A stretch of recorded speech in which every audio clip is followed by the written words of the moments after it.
One of the good things about getting older is you just don't give a damn sometimes. And this actually happened on the tube. That's the subway to you non-British people here in London last night. I was on my way to a gig. I get on the train. It's about an hour and 15 minutes before I get to the other side of London, which is where this venue is. And we do it every Friday night at the Welsh Chapel. It's a free workshop for free improvisation people. And, I get on the train.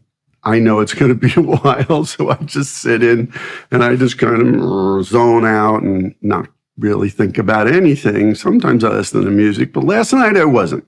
I was just zoning out, kind of ruminating on life.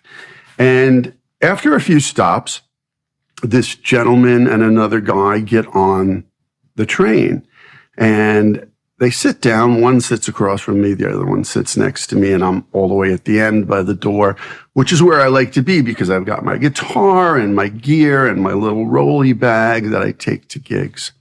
So I can keep an eye on them.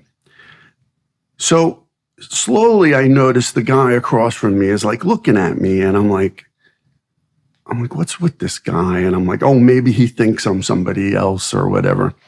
Eventually, he comes over to me, though, and he says, excuse me, I'm sorry. I hope it's not too much trouble. You don't mind me asking if I could exchange seats with you so I can sit next to my friend.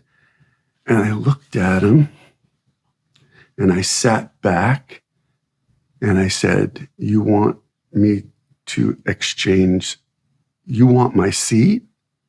And he's like, yes. And without thinking, I went, I want your soul. The whole train freaked out. It was like a Seinfeld episode. They freaked out. And this guy slowly backed up without saying a word and just sat down into his seat. And I just went, okay. No trade then?